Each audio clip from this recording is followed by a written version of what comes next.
Mikasika ny faha-efatra ambin'ny folo ny volana oktobra izay ankalazaina afaka ray andro sisa. Ny zavatra tokony ho fantatry ny vahoaka malagasy dia hoe daty tsy azo adinoina izy io. Ny antony raha ohatra ka oharina amin'ny zaza teraka dia io zany no daty nahitana masoandro. Satria tamin'io na mafana ny lalàna nanjanaka ny Madagasikara tamin'ny faha 4 aogositra 1970. Midika izany fa io no tena daty ny fahaleovantena ny Madagasikara. Nanambarana azy reni-tany reni-danitra amin'ny Paibemaso. Ka io zany no mitondra ny vintan'ny Madagasikara amin'ny fahaleovantena. Marina fa misy koa ny 4 Jiona.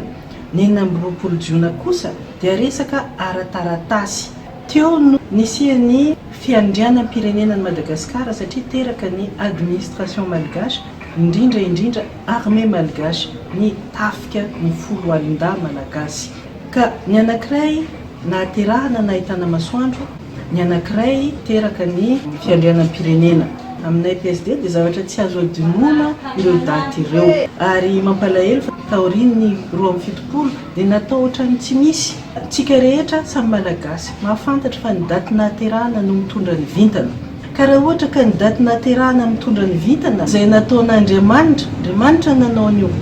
Fa ny taratasy kosa dia nataon'ny olombelona. Fa ilay nataon'Andriamanitra no tsy ankalazaina dia io zany aminay anisan'ny mahaboka vintana ny Madagasikara io, mahatonga antsika ty tsy mety mifantatra hoe maninona ataony rehetrarehetra tsy mety mandroso misy resaka vintana io. Ka zahay dia mankalaza tsy ankiato an'io resaka 14 oktobra io satria aminay io no tena vintan'ny Madagasikara tokony hitondra azy amin'ny fampandrosoana. Ndraindraiky ihany koa madama hoe ny ray aman-dreny Sojabe no tegna manome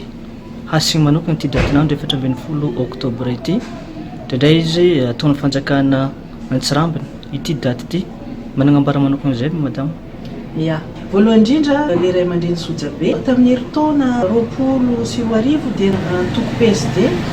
nankalaza ny 14 oktobra teto Mandritsara tamin'ny alalan'ny exposition ara-tsary mitantarany zava-nisy tany amin'ny Repoblika voalohany tany, faninanana ara-panatanjahantena isan-karazany dia namparesaka ny tanàna. Tamin'ity taona ity dia niresaka taminay ny Sojabe. Tsara dia tsara hoy izy ireo ny zavatra ataonareo, kanefa ianareo antoko politika dia anklafon'olona fa tsy ny vahoaka manontolo. Izahay anefa maniry Madagasikara manontolo ahafantatra sy ankalaza an'io daty ny 14 oktobra io.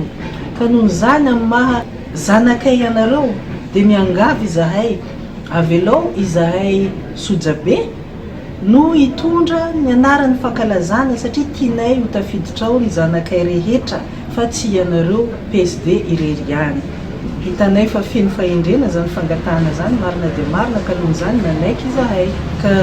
raha ohatra ka tonga eto Mandritsara izahay amin'ity taona 2020 ity mankalaza ny 14 oktobra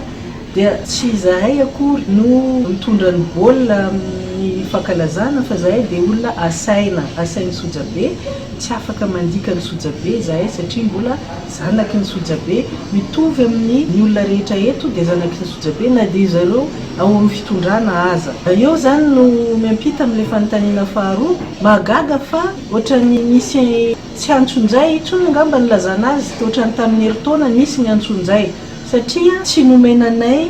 ny tranompokon'olona anaovana ny exposition, nefa tsy niasa le tranompokon'olona tamin'io fotoana io fa misy antony na fankahalana manokana ny antoko izay entinay tsy fantatra mihitsy fa mahagaga. Tamin'ity taona ity indray dia tampotampoka teo ny gouvernora izay mahafantatra tsara ny fisian'ny 14 oktobra satria izy lohandohany tamin'ny herintaona nitarika ny fankalazana niaraka tamin'ny filoham-pirenena tany Anaidrano. Dia amin'izao fotoana izao izy mamorona atrikasa iarahany ben'ny tanàna rehetra ao amin'ny faritra Sofia any Antsohihy. Tsy fankalazana ny 14 oktobra akory no nanantsovany andry zareo fa atrikasa. Ka gaga izahay, gaga daholo ny olona hoe inona no antony izao. Manomboka any amin'ny filoham-pirenena ka hatraty amin'ny lazaina fa fitsinjaram-pahefana. Andriamatoa filoham-pirenena ve nanadino fa misy ny 14 oktobra? Maninona atao ohatran'ny zavatra tsy azon-damosina, indraindray atao, indraindray tsy atao. efa rapitso dia rapitso ny 14 octobre mbola tsy misy hatramin'izao programa ofisialy mikasika ny fankalazana azy io avy any amin'ny filoham-pirenena dikan'izany manko tsy misy ny aty amin'ny faritra favian'ny président Tsiranana izay mankalazan'izy io tsy ankiato koa tsy misy inona mihitsy avy amin'ny autorité mpanjakana inona zany ny tena dikany tsy azonay manontany izahay manandanja ve sa tsy manandanja aminareo mpitondra fanjakana ity resaka 14 octobre ity inona ny tena dikany maninona ianareo indraindray manao ary maninona ianareo indraindray tsy manao mba tianay ho hisy valy no anay vahoaka malagasy inona no takinareo ny antoko PSD mikasika ny 14 octobre tsy hoe misy fitakina manahoana fa fankalazana tokony hiaraka ankalazan'io daholo ny rehetra tsy daty ny président Tsiranana manokana izy io tsy daty hoe naterahany Eliana Bezaza tsy daty hoe natokana ho an'ny PSD fa daty nahitany Madagasikara fahaleovantena daty nahitany Repoblika ny Madagasikara masoandro daty avy amin'ny Andriamanitra satria tsika teo voazanaka dia tamin'io daty io isika no rentany rendanitra fa tsy voazanaka intsony ka ny zavatra takinay avelao ny antsonjay avelao ny sabotage isan-karazany oka mba apetrao ny avonavona satria mandrora mantsilany miavonavona amin'ny tenanareo ihany ianareo mpitondra fanjakana miavonavona amin'izy io adininareo hatramin'ny hoe io vintan'ny Madagasikara io dia entin'ny 14 octobre io tsy azo vavana ary hatramin'ny nanovanovanan'izy io hatramin'ny 1972 dia boka vintana atsika manao ihany ny fitondram-panjakana fa tsy mety misy zavatra mety satria izay ny atao hoe boka vintana mazava amintsika tsara zany io fitondrany io mandalo ka tsy hoe mitondra ianao androany ka hiavonavona amin'izay tsy mitondra zany manko ny zavatra misy amin'izao fotoana izao hoe zay zao no mitondra avelao zay manao azy mandalo io androany ianao mitondra rapitso ianao tsy mitondra tsony ny fiarahamonina mipetraka ny soja be izay manao an'izy ity tsy ankiato eo ihany ary isorana ry zareo manao an'izy ity tsy ankiato mba apetraka ho ilo miampita amin'ny taranaka mandimby izay taty amin'ny faritra androna taty dia diso eritreritra betsaka ny olona mieritreritra hoe ry zareo Antananarivo ao fahavalon'io 14 octobre tsy tompoko tsika ato ihany nefa tsika tsy maintsy hiverina amin'ny fiarahamonina ihany ao arinao okare mba asiana firaisan-kina zay no mba takinay okare mba asiana fihavanana zay manko tsy dia miditra loatra amin'ilay fifankatiavana io satria aminay zany fifankatiavana zany fidina ny olona tiana sy tsy tiana ka zany ny loharano ny fanavakavahana fa ny anay dia fihavanana satria ny fihavanana tsy fidina fa rehefa havanao dia havanao tsy maintsy tianao iny na tianao na tsy tianao ka oka mba izany toe-tsainan'ny fihavanana zany no anjaka satria io daty tokony hiarahan'ny rehetra io resaka 14 octobre 1958 io agnisan'ny tsy tantaratra loatra tamin'ny fikarakarana na fanampiana ho an'ny komity fikarakarana 14 octobre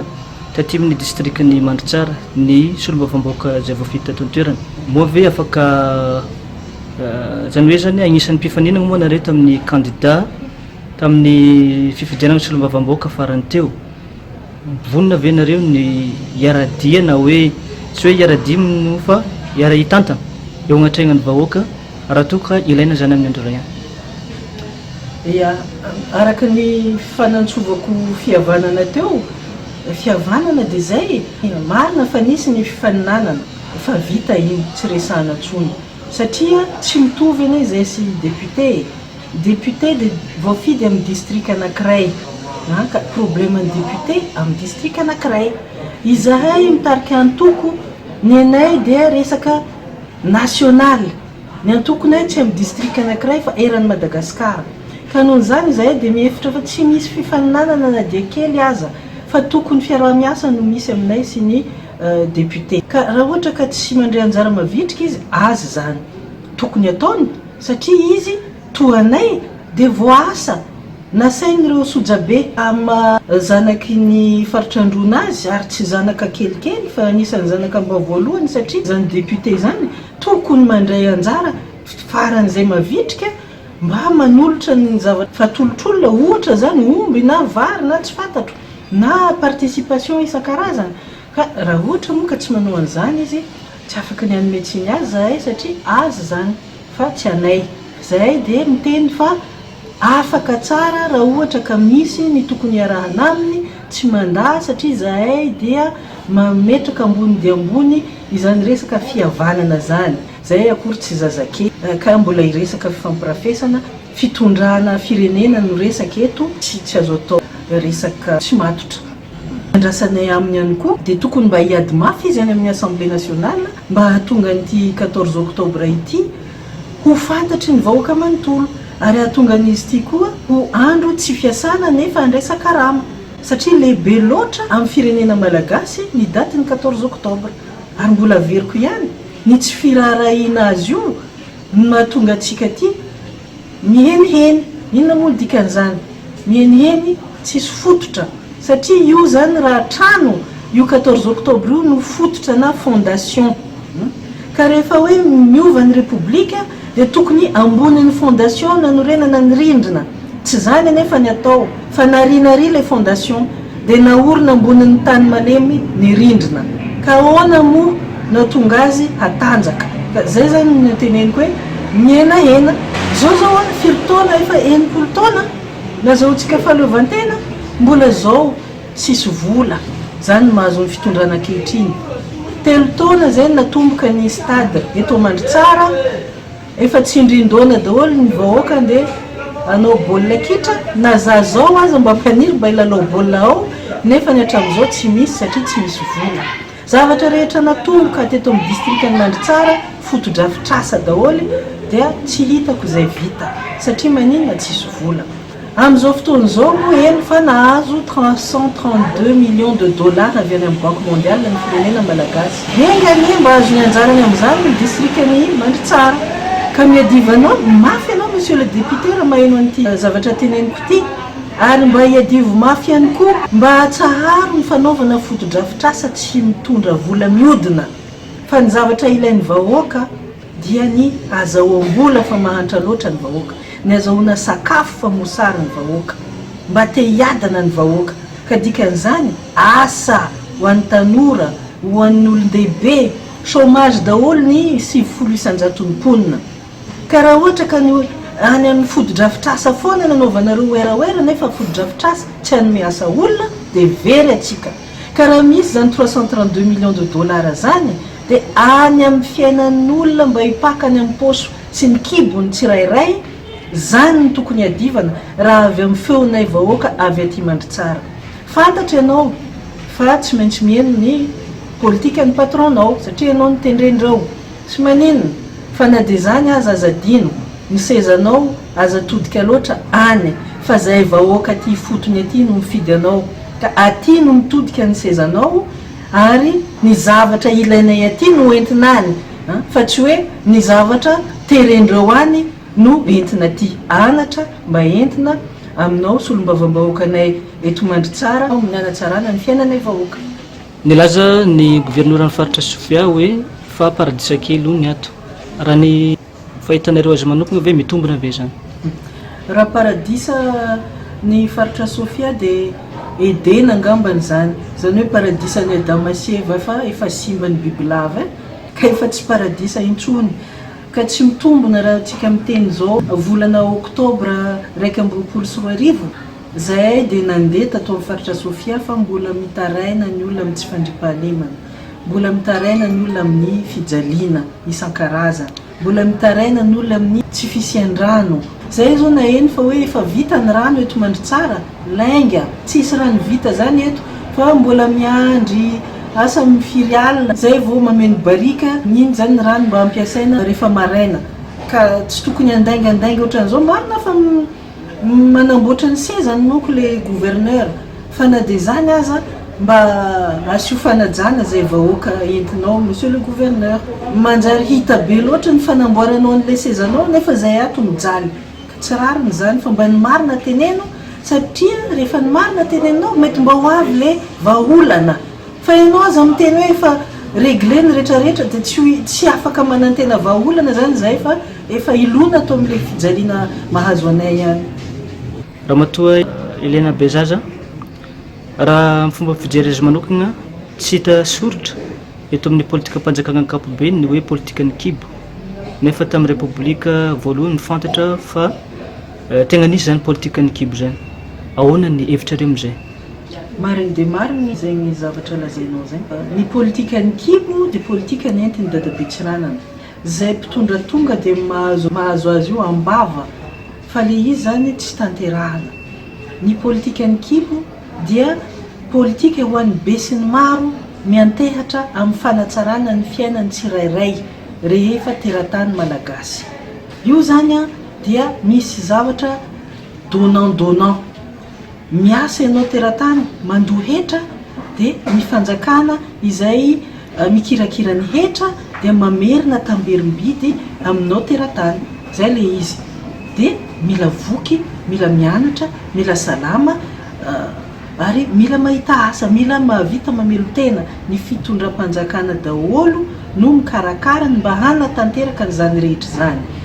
Voky, ny fambolena, ny fahasalamana sy ny fianarana dia io tamin'ny première république maimaimpona daholo noho ny fahazahonany sy fikirakirana tsara n'ilay hetra. Tambanivohitra ane tamin'izany tsy sauvage zany fa tena nahay raha satria nisy ny service civique karakara ny any ambanivohitra, nisy ny animation rurale mampianatra ny tambanivohitra rehetra ny fomba tokony hiainana, ny fomba anaovana taratasy any amin'ny fanjakana, ny fampianarana ny alphabétisation, ny teknika ampambolena, ny fomba azahoanany zezika, ny rehetrarehetra ao daholo. Ny service civique manamboatra ny tohadrano rehetra eraky ny ambanivolo rehetra dia mandeha miaraka daholo, mirindra zany ny asan'ny gouvernement taray manontolo mba ho tombotsoan'ny tantsaha satria ny tantsahany ankamaroan'ny olo. Tsy latsaka zany koa ny olona any amin'ny tanan-dehibe. Io zany ny atao hoe politika ny kibo. Ary raha manontany ny dadabentsika rehetra mbola velona any isika rehetra dia tsisy na iray aza na dia hoe mpanohitra azy izy tamin'io fotoana io fa tsy maintsy mba mahafantatra fa niaina tsara ny olona tamin'izany fotoana zany, tsy nijaly, tafavoaka le politika. Ka io politika io tafavoaka satria niaraka tamin'ny fitsinjaram-pahefana tena marina fa tsy hoe niankina mivola avy any amin'ny foiben'ny fitondram-panjakana zay vao afaka nanamboatra ny rehetra. Tsy tompoko, samy nanamboatra ny faritany, nanana fahefana sy vola mikasika ny lalana, mikasika ny tranom-panjakana, mikasika ny resaka fahasalamana, nanana avion aza ny faritany tsirairay, ny administration zany ny président de faritany. Ary io avion ny président de faritany io no nanaovana ny évacuation sanitaire ny vahoaka rehetra marary zay tokony didina an-tanan-dehibe. Ny fitsinjaram-pahefana misy dia ny lehibe ny faritany rehetra manana statut na secrétaire panjakana zany hoe ohatran'ny ministre, dia sady manatrika izy ny conseil des ministres, sady manatrika izy ny conseil provincial zay vorin'ny maire, ny chef de province, ny district rehetrarehetra. Zany hoe ny olana any fotony dia entina any amin'ny conseil des ministres ka avy hatrany devoava. Milamina tsara ny fandehana. Ny olona ifotony no mandinika azy, ny any ambony zany no manatanteraka zay ny fandinihana nataony olona ifotony. Amin'izao fotoana izao fiatsaram-belatsihy mody atao any anatin'ny lalam-panorenana any hoe misy ny fitsinjaram-pahefana, anefa ny zavatra tena misy dia fanjakan'olo tokana amin'ny arena rehetra ny Madagasikara. Zay zany raha tsorina ny zavatra iainantsika eto Madagasikara. Ka mba hialana amin'izany zavatra zany dia izay PSD dia miditra amin'ny fanapariana ny atao hoe fédéralisme. Satria raha mitsangana zany hoe état fédéral de Madagascar izany dia tsy ho hisy intsony ny fanjakan'olo tokana amin'ny arena rehetra ny Madagasikara, aondrana na firikilao ny volamena tsisy bedy, ny olona tia fotony tsy mahazo mikitikitika ninninna fa ry zareo ihany no manjaka tokana amin'ny fanana rehetra, zay zavatra tsy rariny dia tsy rariny, ary mba ahavita anao ny foto-drafitrasa rehetra tonga ny olona mba hazo asa aty amin'ny faritra, satria tsy rariny mihitsy ny zava-misy. Aty amin'ny faritra ny 700 iaho ny olona tsy anasa, ary hatrany amin'ny tantsaha ihany koa lasa tsy anasa satria ny tany mo sarotra amin'ny tantsahany mahazo azy. Raha ohatra ka andrefy an'izany any amin'ny domaine stopo tsy hananan'ny olona madinika ny vola azahoana tany, any ka tratra ny antsoinjay foana satria rehefa ry zareo ao amin'ny any Antananarivo no mila tany dia zay tiany anaovana azy. Tsy manjaka amin'ny tany zany le olona tia fotony, ary rehefa miteny olona ifotony tandremo afangaronareo hoe manao adim-poko, tsy tompoko, satria natao hoe ponina amin'ny faritra anankiray dia ny olona mivelona sy monina ary tiany io faritra io ary mandohetra fa tsisy resaka foko, ka aoka mba tsy hisy zany resaka zany. Fa kosa rehefa nisafidy na olona avy amin'ny foko hafa andeha amin'ny toerana tsy misy ny foko misy azy fa tiany le toerana dia ponina ao izy zany dia manana zo hisitraka ny zavatra rehetra misy amin'ny toerana misy azy. Fa tsy ny olona manam-pahefana rehetra avy any Antananarivo any no andeha anao tsy bebe na hiatraketraka amin'ny fananana tokony hiveloman'ny olona any amin'ny faritra izay olona fadiran'ovana, tsy misy famoronan'asa, tsy misy ninninina fa dia miandry ny rariny fotsiny izay masaka men'Andriamanitra azy. Vokatr'izany dia miaina ny tsy rariny ny vahoaka rehetra amin'ny faritra rehetra ny Madagasikara noho ny tsy fandriam-pahalemana. Olona tsy mahazo vola, mosary, tsy maintsy hitady izy dia handrava. Dia izay no mahatonga an'io resaka dahalo io mandeha ny fotoana miamafy foana ny mpanendaka ny dahalo ny mpamono olona satria tsy mety misy politika ny kibo. Fazako dia resy lahatra fa raha io mipetraka io politika ny kibo io ka miorina ny orinasa fa tsy sakanany zareo tendakanina ao amin'ny fitondram-panjakana ao azy rery ny ekonomia rehetra eto Madagasikara dia milamina Madagasikara. Ny olona manambola manao orinasa na entrepreneur eto Madagasikara tsy afaka mihitsy hivelatra satria ny olona hamidianany entana aza tsy manana fa efa mividy. Dia amin'ny fomba ahoana moa ny azahoany vola? Fa io politika ny kibo io zany zavatra mifampitohy. Ny olona manambola, ny mpandraharaha koa manambola. Fa raha tsy manambola foana ny olona dia ny mpandraharaha hiady foana ny volany FMI Banque Mondiale io fa io ihany no azo ny adivany, io ihany zany no ahitana marché. Ka io tsy akaiza. Vola tokony anasoavana ny malagasy dia lany, dia tsisy fandrosoana mihitsy. Dia zao foana zany ny zavatra ho isy isan-taona anatin'ny firy-taona antsika mbola iainan'io foana. Satria tsy misy politika ny kibo, tsy misy fitsinjaram-pahefana. Tsy antsika vahoaka malagasy ndao tsika hiavotena takio ny politika ny kibo, takio ny rafitra federaly.